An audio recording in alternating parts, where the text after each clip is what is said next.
Iran में जनाजा, लेकिन पूरी दुनिया की नजरें ताबूत पर नहीं बल्कि उन 3 मुस्लिम देशों पर टिक गई हैं जो तेहरान पहुंचे ही नहीं। आखिर ऐसा क्या हुआ कि दशकों तक ईरान के सबसे कट्टर रहे सऊदी अरब तक ने अपने प्रतिनिधियों को अली खामनेई को श्रद्धांजलि देने के लिए भेज दिया, लेकिन संयुक्त अरब अमीरात, कुवैत और बहरीन की ओर से कोई प्रतिनिधि इस शोक सभा में पहुंचा ही नहीं। कहीं मिडिल ईस्ट की बदलती जियोपॉलिटिक्स का बड़ा संकेत तो नहीं है? क्या इस्लामी दुनिया के भीतर नई कूटनीतिक लकीरें खिंच रही हैं? और क्या आने वाले समय में वेस्टर्न एशिया की राजनीति नए मोड़ पर पहुंचने वाली है? अब कहां गई वो इस्लामिक यूनिटी की बड़ी बड़ी डींगे?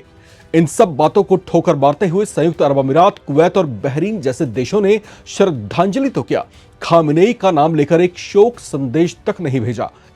नवभारत टाइम्स की इस एक्सक्लूसिव रिपोर्ट में हम आपको दिखाएंगे इस पूरे घटनाक्रम की परत दर परत कहानी। वीडियो आखिर तक देखिए, क्योंकि आखिरी हिस्सा शायद आपकी पूरी सोच बदल कर रख सकता है। तेहरान में माहौल शोक का है। ईरान के दिवंगत सर्वोच्च नेता अली खामनेई को अंतिम विदाई देने के लिए हजारों लोग मौजूद हैं। दुनिया के कई देशों से प्रतिनिधि भी पहुंचे, लेकिन इस पूरे कार्यक्रम की सबसे बड़ी खबर सिर्फ ये नहीं बनी कि कौन आया, बल्कि यह बनी कि कौन नहीं आया। दुनिया भर के बुद्धिजीवियों की नजरें खास तौर पर खाड़ी के 3 देशों संयुक्त अरब अमीरात, कुवैत और बहरीन पर टिक गई हैं। इन देशों की ओर से अंतिम संस्कार में कोई प्रमुख उच्च स्तरीय अधिकारी सार्वजनिक रूप से सामने नहीं आया। इसके बाद सोशल मीडिया से लेकर अंतर्राष्ट्रीय मीडिया तक में यह सवाल उठने लगे कि क्या यह महज संयोग था या सोच समझकर लिया गया कूटनीतिक फैसला। यही से कहानी और ज्यादा दिलचस्प हो जाती है। शुरुआत में ऐसी अटकलें थी कि सऊदी अरब भी प्रतिनिधि नहीं भेजेगा, लेकिन बाद में रियाद ने अपने उप विदेश मंत्री के नेतृत्व में डेलीगेशन तेहरान तक भेजा। यह कदम इसलिए चर्चा में आया क्योंकि ईरान और सऊदी अरब के रिश्ते दशकों तक वैचारिक मतभेद और क्षेत्रीय तनाव से प्रभावित रहे हैं। हालांकि हाल के वर्षों में दोनों देशों ने रिश्ते सामान्य करने की दिशा में भी कदम जरूर बढ़ाए हैं, लेकिन अमेरिका के साथ सऊदी की नजदीकी रिश्तों को सामान्य नहीं होने दे रही। अब बड़ा सवाल यह है कि अगर सऊदी अरब अपना डेलीगेशन खामेनेई की शोक सभा में भेज सकता है, तो बाकी 3 प्रमुख मुस्लिम देशों ने अलग रुख क्यों अपनाया? इसका जवाब सिर्फ एक लाइन से डिफाइन नहीं हो सकता, क्योंकि मिडिल ईस्ट की जियोपॉलिटिक्स केवल दोस्ती और दुश्मनी से नहीं चलती, बल्कि सुरक्षा, व्यापार, क्षेत्रीय संतुलन और वैश्विक गठबंधनों के जटिल समीकरणों से तय होती हैं। राजनीतिक पंडितों के मुताबिक इसकी पहली वजह सुरक्षा और रणनीतिक प्राथमिकताएं हो सकती हैं। खाड़ी के कई देशों के अमेरिका के साथ गहरे रक्षा संबंध हैं। दूसरी ओर वे ईरान के साथ पूर्ण टकराव नहीं चाहते, क्योंकि भौगोलिक निकटता और क्षेत्रीय स्थिरता उनके लिए महत्वपूर्ण है। ऐसे में कई बार देश ऐसा रास्ता चुनते हैं जो किसी एक पक्ष के साथ पूर्ण रूप से खड़े होने का संकेत ना दे। यही वजह है कि अंतिम संस्कार जैसे कार्यक्रम भी केवल शोक के अवसर नहीं माने जाते। इंटरनेशनल पॉलिटिक्स में यह भी देखा जाता है कि किस देश ने किस स्तर का प्रतिनिधि भेजा, किसने संदेश जारी किया और कौन बोला ही नहीं, खामोश और शांत बना रहा। कई बार यही संकेत भविष्य की कूटनीतिक दिशा को समझने का आधार बनते हैं।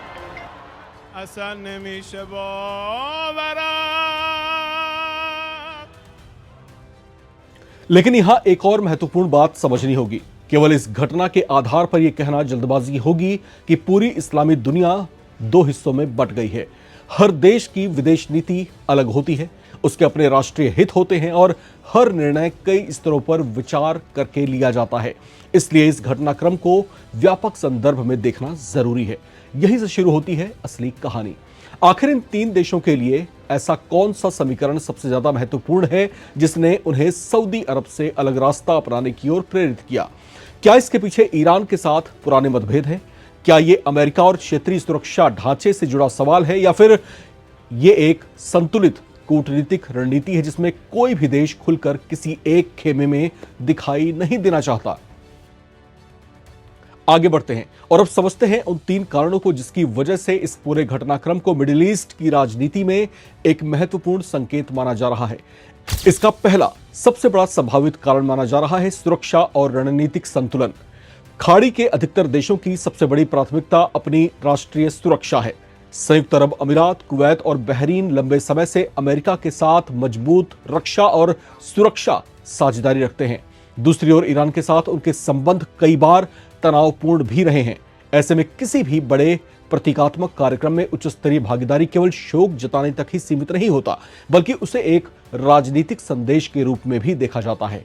इसलिए यह संभव है कि इन देशों ने ऐसा संतुलित रूप अपनाया है जिससे न तो ईरान के साथ संवाद के दरवाजे बंद हो और न ही उनके पारंपरिक रणनीतिक साझेदारों को कोई अलग से संदेश जाए। दूसरा कारण क्या है?